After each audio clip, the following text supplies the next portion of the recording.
Bonjour à tous, nous sommes aujourd'hui avec le docteur Antoine Mossikoa, qui est le médecin directeur de New Medicis Clinic de Kinshasa. Bonjour docteur Mossikoa. Bonjour, mademoiselle.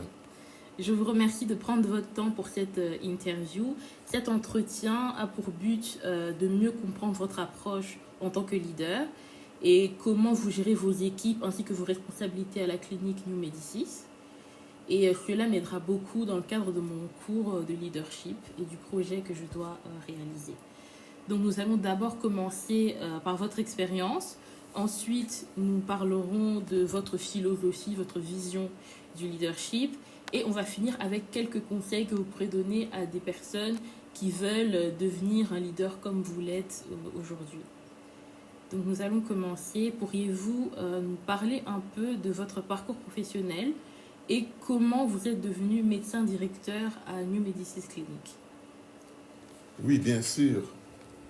Bien sûr, effectivement, je suis médecin directeur de New Medicis Clinic de Kinshasa Oui. et je suis en même temps le fondateur de cette clinique que j'ai créée en 1987. Et donc, c'est là quand même une grande expérience. Nous avions commencé au départ comme un cabinet médical Oui. spécialisé en gynécologie, obstétrique et échographie au centre-ville de Kinshasa. Oui. Et avec le temps, notre ambition était de pouvoir transformer ce cabinet médical qui est devenu une clinique.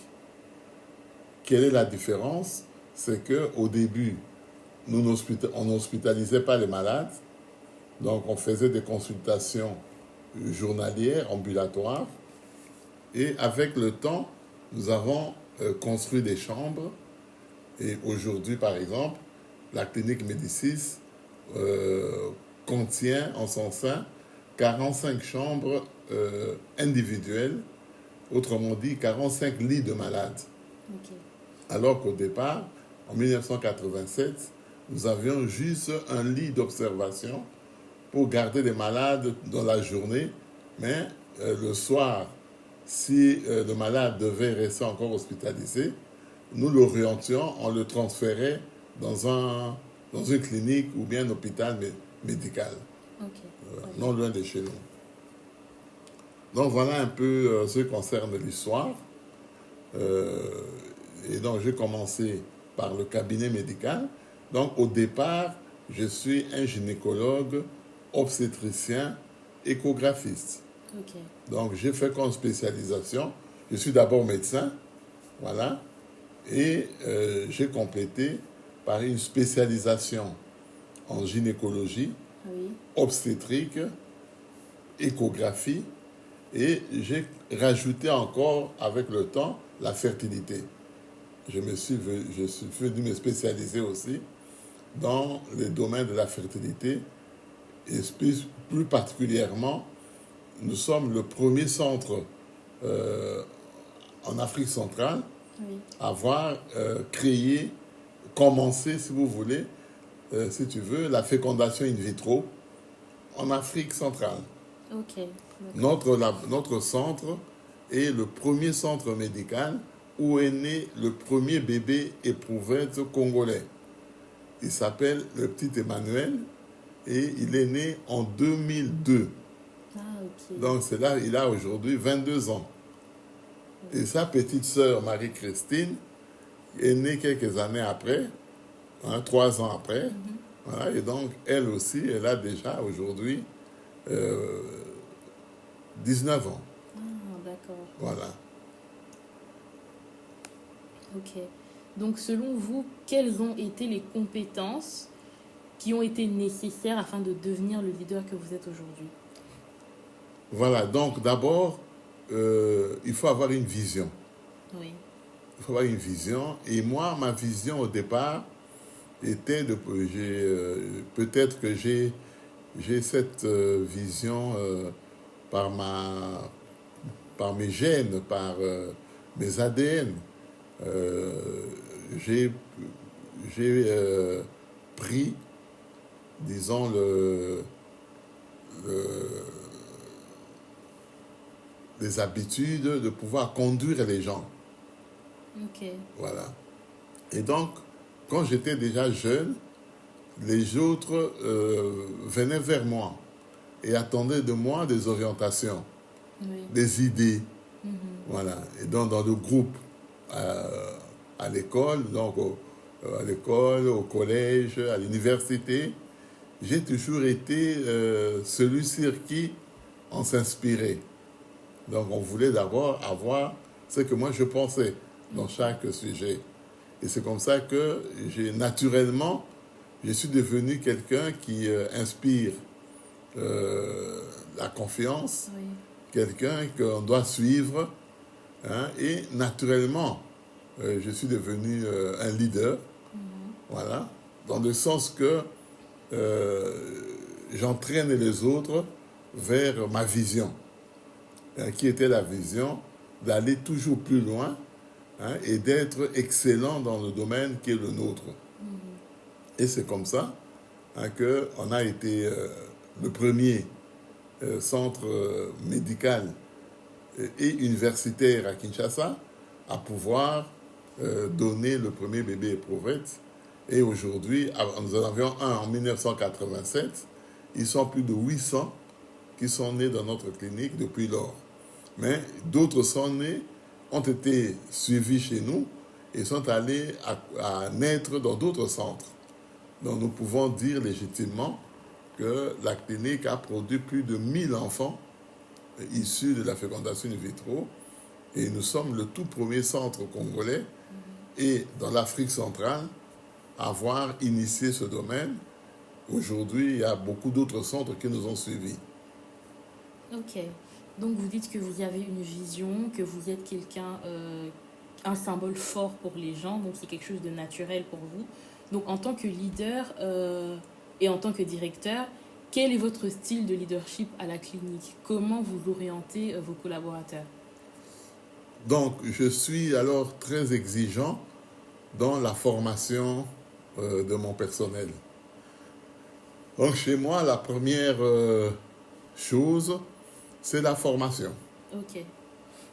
Je veux des gens, puisque l'objectif, c'est de pouvoir atteindre une certaine forme d'excellence dans ce que nous faisons.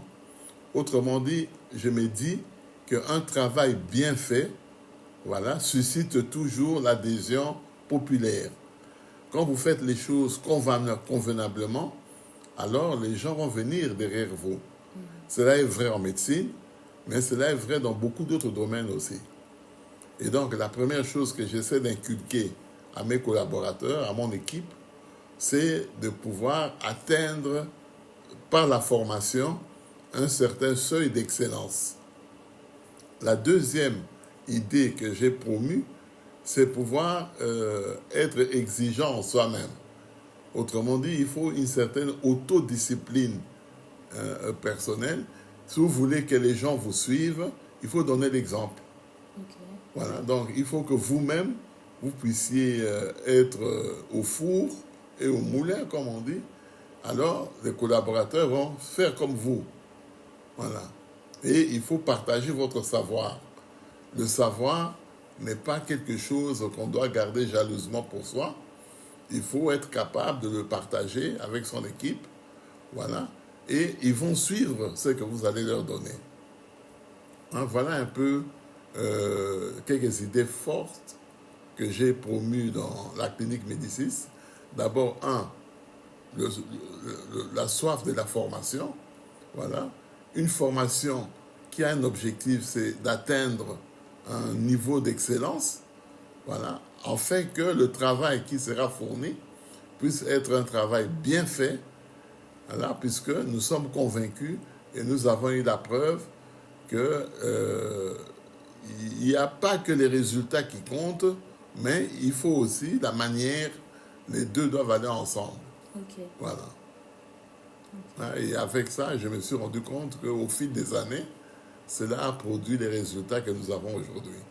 Et nous sommes fiers, à New Medicine Clinic, d'être toujours le fleuron dans ce domaine de la fertilité au Congo démocratique. Ok.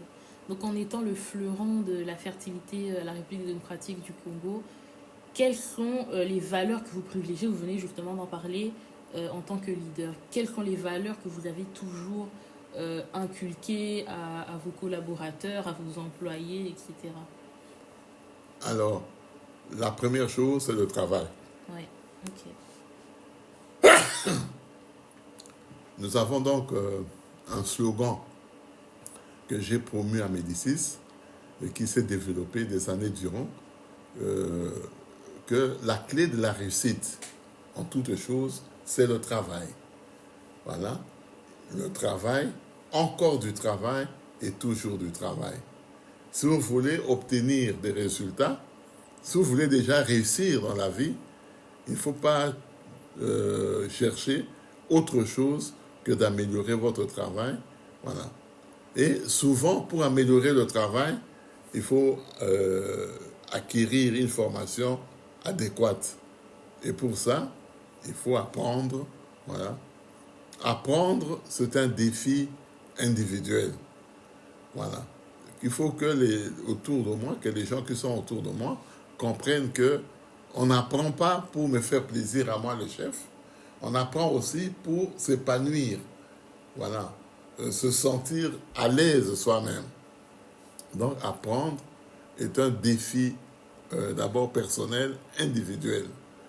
Il n'y a pas autre chose que l'apprentissage. Voilà. Et si on n'apprend pas, alors on va rester ignorant. Et l'ignorance n'apporte rien du tout, voilà, que des échecs dans la vie. Voilà. Donc, la valeur principale, c'est apprendre. Autrement dit, la formation. Je reviens toujours là-dessus. Oui, sur la formation. Voilà. Donc, comme vous dites, apprendre, c'est un défi individuel pour son épanouissement. Mais comment vous motivez et comment vous encadrez votre équipe à la clinique? C'est très important, l'encadrement. Il faut que les gens se sentent à l'aise dans leur travail.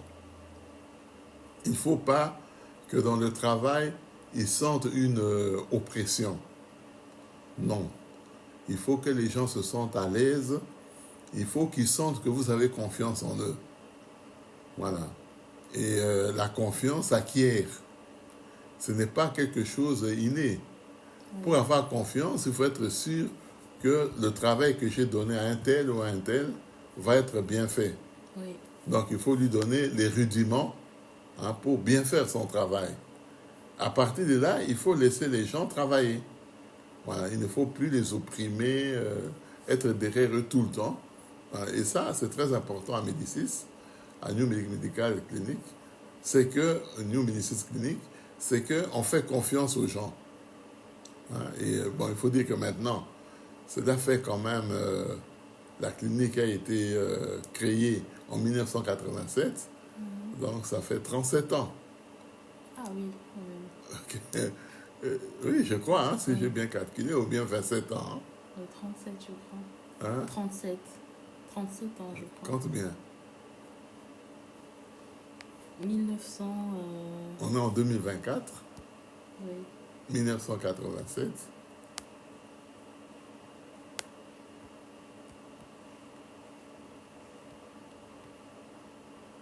« 37 ans, voilà. Voilà. Et donc, c'est quand même beaucoup d'années. Oui.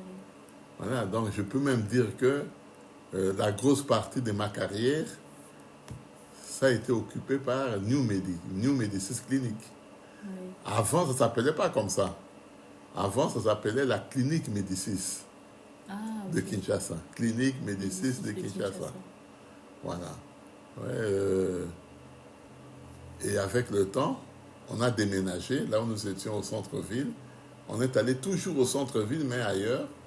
Et donc, pour distinguer les deux centres, on a appelé le nouveau site New Medicis Clinic. Et c'est là où s'est surtout développé la fécondation in vitro. Mais on avait commencé déjà dans l'ancienne installation. Voilà. Donc, le domaine médical est un domaine où la pression est assez récurrente. Et on dit souvent que si vous n'avez pas les nerfs solides, ben, ça ne sert à rien de se lancer dans ce domaine. Et en tant que leader, vous avez dit que ça fait 37 ans que vous vous consacrez à New Médicis Clinique. Comment est-ce que vous, docteur Mossikoa, vous gérez les situations de crise et de stress? D'abord par l'organisation du travail. J'ai des équipes bien formées. Voilà. Il y a d'abord l'équipe de la permanence. Les permanences, c'est-à-dire il y a une équipe médicale permanente. Jour et nuit, il y a toujours un médecin permanent qui est à Médicis. Ils se relaient. Ils sont 4 qui se relaient 24 heures sur 24, nuit et jour. Alors, et ces médecins permanents ont avec eux une équipe des infirmières permanentes aussi, donc des équipes des gardes, qui sont bien formées et bien rodées. Donc là aussi, toutes ces équipes ont été outillées grâce à la formation d'abord, et pour ça, chaque semaine, il y a un jour de formation. Voilà. Ça peut être chaque lundi, ça dépend du médecin chef de staff, en fonction de sa disponibilité, qui est maintenant le docteur Charles Bonia. Et chaque lundi matin, à 7h, 7h15, tous les infirmières et tous les médecins du centre se retrouvent à la salle de réunion et il y a un briefing général, voir un peu quels sont les cas qu'on a reçus, comment les prendre en charge, quelles sont les attitudes qui ont été prises. Est-ce que ça a été discuté au plus haut niveau, au niveau de la direction, de moi-même aussi, et quels sont les avis que je donnais. Et généralement, il y a un médecin permanent ou bien une infirmière permanente qui fait un exposé. C'est-à-dire, ils ont choisi un sujet la semaine passée, voilà, et là, il y a une semaine pour préparer ce sujet-là sur le plan de l'actualité, sur le plan de la documentation, sur le plan des nouveautés dans le domaine. Autrement dit, cela permet aux gens de se mettre à jour. Sur chaque sujet essentiel, on essaie de se mettre à jour, on essaie de savoir ce qui se fait chez nous au Congo, ce qui se fait en Afrique et ce qui se fait dans le monde. Voilà. Est-ce que, comme nous sommes un pays francophone, est-ce que en France, il y a eu dans ce domaine-là des éléments nouveaux? Alors, la personne qui est chargée de ce sujet va essayer d'entrer en contact par Internet. Maintenant, c'est très facile, avec des collègues qui sont en France ou en Belgique, et obtenir comme ça des informations. C'est-à-dire, par exemple, nous sommes à Médicis, nous collaborons beaucoup avec les cliniques universitaires Saint-Luc, ici à Bruxelles, mais également à Paris avec l'hôpital Cochin. Et on essaie de voir comment eux là-bas, ils prennent en charge un tel cas. Voilà. Et on partage pendant 1 heure. Donc le briefing de lundi matin, qui est un cours, un échange de formation continue, dure à peu près 1 heure. Voilà. Et ensuite, chacun va dans son service. Il faut dire qu'à Médicis, il n'y a pas seulement la fertilité, il y a quasiment tous les services médicaux, toutes les disciplines médicales. La médecine interne, la chirurgie, la pédiatrie. Donc nous avons des pédiatres, nous avons des chirurgiens digestifs qui viennent travailler à Médicis, même s'ils sont engagés dans d'autres hôpitaux généraux, mais ils viennent chez nous assurer leur vacation. Et donc ça, la formation continue, c'est très important dans notre dispositif. Voilà, très important. Si le lundi, le médecin-chef de staff n'est pas disponible, alors on met ça le jeudi. Ah ok, c'est ça, le lundi ou le jeudi. Ou jeudi. C'est chaque semaine, 1 fois par semaine, il y a la formation continue. Ouais. Et c'est grâce à cette formation que tout le monde a confiance en soi et ne sait. Voilà, grâce à cette formation, tout le monde est mis à jour sur tous les sujets qui nous préoccupent. Et donc, on a presque la même vision. Sur tel sujet, l'attitude de Médicis. Oui. Et généralement, notre service secrétariat informatique saisit tous les éléments de conclusion, tous les éléments qu'on a conclus à ce briefing, à ce stage, enfin cet échange de formation continue, imprime ça et c'est disponible dans les différents services. Dans n'importe quand, quelqu'un qui n'avait pas bien assimilé ce qui avait été dit dans les échanges peut lire sur papier quels sont les enseignements, les conclusions qui ont été tirées et quelle est l'attitude que chacun doit avoir. Le médecin, l'infirmier, le laboratoire, la radiologie, ainsi de suite. Voilà. Et qu'est-ce qui se fait dans le monde entier sur ce sujet-là? Qu'est-ce qui se fait au Congo? Que voilà, en quelques mots, hein, qu'est-ce qui se fait en France, à Saint-Luc ou à Cochin à Paris? Qu'est-ce qui se fait? Voilà. Et donc on essaie, nous, hein, de pouvoir tirer les conclusions. Okay, et cela permet évidemment d'augmenter la confiance. Hein. Oui. Et Voilà. Alors, l'élément aussi important, c'est que pour que le personnel soit à l'aise, il faut aussi que sa rétribution puisse être conséquente. Oui. Et donc, New Medicine Clinic est une des cliniques qui paye bien son personnel. Voilà. Nous essayons de nous mettre au plus haut niveau possible des meilleurs salaires dans le domaine à Kinshasa. En tout cas, nous sommes parmi les centres qui payent très bien. Bon, ça, nous disons, nous partageons le savoir, nous partageons aussi les gains de notre travail.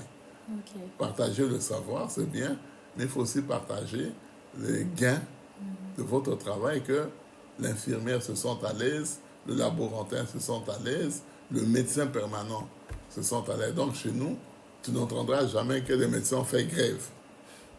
Non. Parce que les salaires est discuté, on essaie de nous entendre. Voilà. Donc, avec les médecins, il y a un médecin chef de staff. Oui. Voilà. Il y a une infirmière chef générale. Voilà. Et il y a des chefs d'équipe. Voilà. J'ai réuni régulièrement ce personnel pour qu'on s'entende un peu sur l'évolution de leur salaire. Et donc, ça met les gens à l'aise. Parce qu'ils ont surtout l'un des salaires les plus hauts de la profession dans notre pays. Ça permet aussi de motiver... ça motive énormément. Oui. Ça motive énormément. Alors, nous avons, au niveau de notre administration, on a fait en sorte que tout le monde puisse avoir un numéro de compte en banque. Voilà, ce qui permet aux banques de leur accorder des crédits pour s'équiper, pour, voilà. Il n'est pas normal que chez nous, des cadres puissent manquer un ordinateur, puissent manquer une télévision en couleur. Ils peuvent prendre à crédit dans les différents gros magasins parce qu'ils ont confiance en Médicis. Voilà. Tout ça fait que quand on travaille à Médicis, on est à l'aise, on est en confiance et on met au premier plan le travail. Oui, c'est vraiment très bien. Quel conseil donneriez-vous à quelqu'un qui aspire à devenir leader dans une clinique comme vous? Le premier conseil, c'est évidemment, comme je l'avais dit, être motivé de se former. Voilà, aimer la formation. Oui. La formation suppose beaucoup de choses. C'est-à-dire être à jour dans son domaine. Autrement dit, lire beaucoup. Lire beaucoup, se former, aller dans des congrès. Voilà. Moi-même, par exemple, pendant des années, je ne faisais que chaque année aller à des congrès scientifiques en France, en Belgique, partout ici. Je m'inscrivais à des congrès et je présentais des cas aussi venant de chez nous. Ah, ok. Voilà. Donc, quelqu'un qui veut devenir un leader, il faut d'abord, premièrement, se former. Se former et bien en soi-même, bien assimiler les objectifs qu'on poursuit. Parce qu'un leader, c'est celui qui doit amener le groupe atteindre certains objectifs. Voilà. Et comme j'ai dit ici, notre objectif était d'être excellent dans notre domaine. Essayer d'être parmi Les meilleurs. les meilleurs. Oui. Arriver à devenir les meilleurs. Voilà. Et donc, il faut beaucoup de travail au départ, mais ensuite, il faut aussi des moyens. Parce que, bon, Médicis, et pour ça, il faut, comme disait le président Mitterrand, il faut donner au temps le temps. Voilà. Oui. C'est-à-dire qu'il faut mettre en valeur le temps, c'est dire que ça ne se construit pas en un jour. Je vous ai dit ici que New Médecine Clinique existe depuis 37 ans. Donc, ça fait quand même 37 ans de travail. Voilà.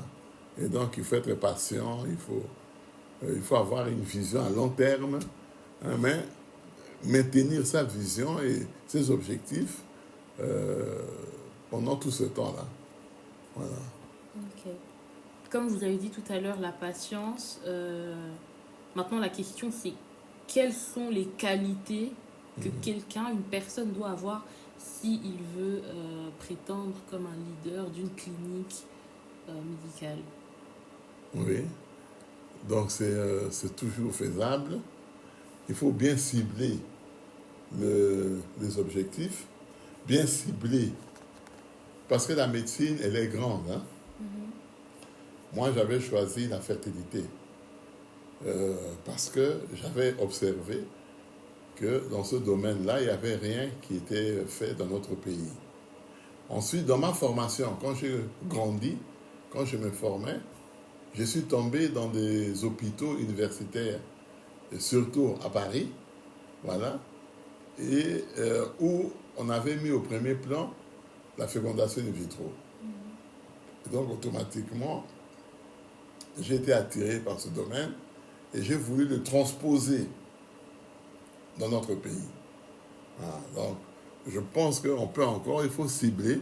Il y a des domaines qui n'y a pas seulement la fertilité. Je vous donne un exemple. Il y a un jeune médecin que j'ai bien aimé, qui était ici en Belgique et qui est rentré au pays. Et lui, il s'est spécialisé dans les cicatrisations des plaies qui durent. Hein? Donc, des cicatrisations pas rapides. Et c'est un domaine où à Kinshasa aussi, les médecins avaient du mal à pouvoir soigner. Oui. Et il est devenu une référence. Voilà. Et donc, si tu vois le domaine qui est le tien, hein, tu dis, moi, je vais m'occuper de tel domaine, mais tu te formes d'abord là-dessus toi-même. Oui. Et alors, à partir de là, tu peux initier d'autres personnes pour te suivre, pour améliorer ton travail. Voilà. Okay. Et s'agrandir, ainsi de suite. Ok, donc selon vous, un leader doit être créatif, patient. Doit être créatif, oui.